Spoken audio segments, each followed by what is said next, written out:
নমস্কার। কবিতা পাঠের সময় এখন। পত্রিকা থেকে কবিতা পাঠ এই পর্বে তিনজন কবির কবিতা পড়ব। আমরা প্রতিদিন কবিতা পাঠের মধ্যে রয়েছি। আমরা কবিতা পাঠ করছি এবং আমরা কবিতা পাঠ করব। হিন্দোল, কবির নাম শ্রাবণী গুপ্ত। তুমি অসামান্য এক প্রশ্নের মুখে দাঁড় করিয়ে হাত নাড়তে নাড়তে চলে গেলে। সন্ধে হবার মুখে আমি ধূপ ও প্রদীপ জেলে দুদণ্ড জিরিয়ে নিতে বসে দেখি ঈশ্বর হতবাক শূন্য চেয়ে আছেন আমার দিকে। আমি জানি তোমার চলে যাওয়াও ধূপের গন্ধের মতোই মিলিয়ে যাবে।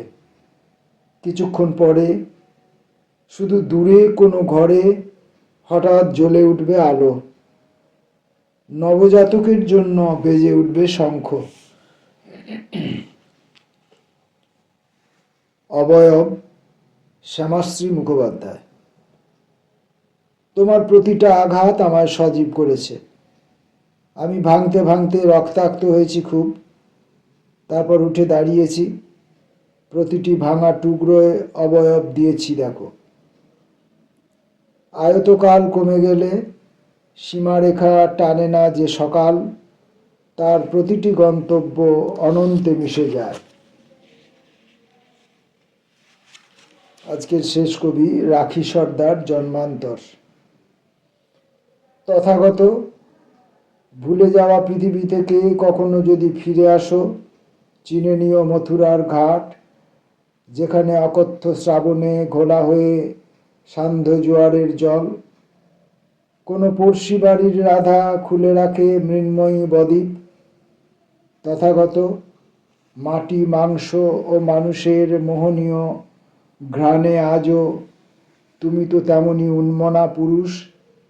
শরীরে নাগিন জড়িয়ে মেলে ধরেছ নিজস্ব বিভাস। আজ যেন সব কিছুই কোনো অপার্থিব মুহূর্তের কাটাকুটি।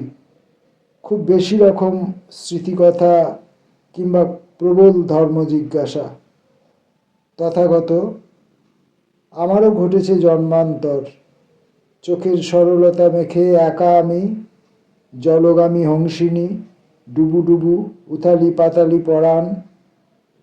অপেক্ষা করি কখন সেই অপরূপ ঘোরের রাতে আমাকে চিনে নেবে, অন্তরপুর কাঁপিয়ে ছুঁয়ে দেবে কামনার রঙিন কোরক।